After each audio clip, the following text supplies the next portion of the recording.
குடும்பத்தை இழந்து தீராத சோகத்திலிருந்து மீண்டு வரும் முன்பே வருங்கால கணவரை பறிகொடுத்துவிட்டு தனிமரமாக நிற்கும் பெண்ணின் நிலைமையை பார்க்கும்போது விதி எவ்வளவு வலியது என்றுதான் கண்கலங்க வைக்கிறது.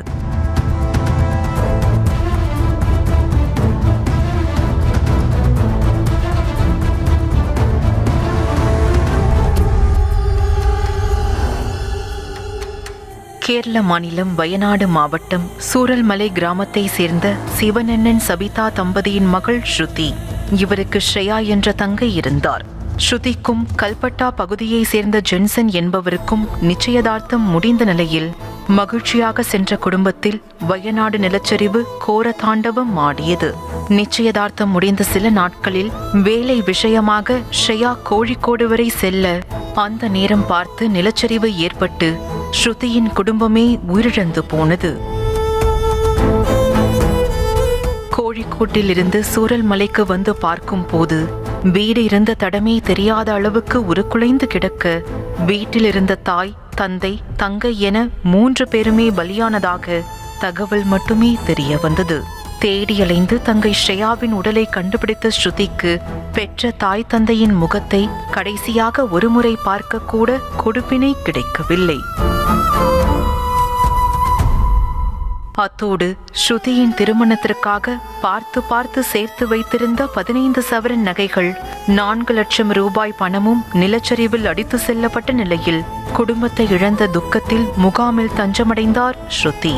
நிலச்சரிவில் குடும்பமே இறந்து போன மன வருத்தம் ஆட்டி படைக்க அந்த நேரம் ஆண் தேவதையாக வந்தவர்தான் ஸ்ருதியின் வருங்கால கணவர் ஜென்சன். முகாமிற்கு வந்து ஸ்ருதியை சந்தித்த ஜென்சன் ஸ்ருதிக்காக அங்கேயே தங்கியிருந்தார்.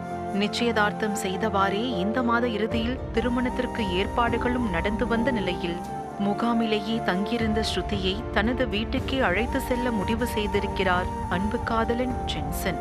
இயற்கையின் பிடியில் குடும்பமே பறிப்போய் துயரத்தில் ஆழ்ந்த ஸ்ருதியின் முகத்தில் மீண்டும் புன்னகை தவழ காரணமாக இருந்ததும் ஜென்சன் தான்.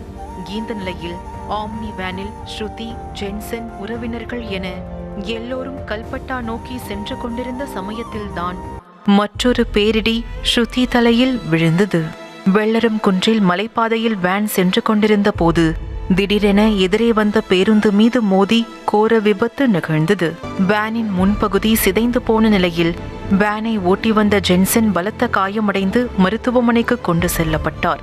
ஆனால் யமன் வீசிய பாசக்கயிற்றிலிருந்து ஜென்சனால் தப்பிக்க முடியாமல் போனதுதான் சோகமே. ஸ்ருதியும் உறவினர்களும் லேசான காயங்களுடன் தப்பிக்க மருத்துவமனையில் தீவிர சிகிச்சையில் இருந்த ஜென்சன் உயிர் பிரிந்தது.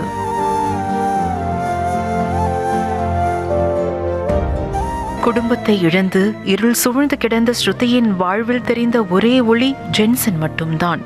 ஆனால் காலத்தின் கோலம் ஜென்சனையும் ஸ்ருதியிடமிருந்து பிரித்து விட்டது. சோகத்திலிருந்து மீண்டு புது வாழ்க்கையை ஆரம்பிக்க நினைத்த ஸ்ருதியை ஜென்சனின் இழப்பு நிர்கதியாக நிலைகுலைய வைத்திருக்கிறது. செய்திகளை உடனுக்குடனும் துல்லியமாகவும் தெரிந்து கொள்ள சப்ஸ்கிரைப் பண்ணுங்க.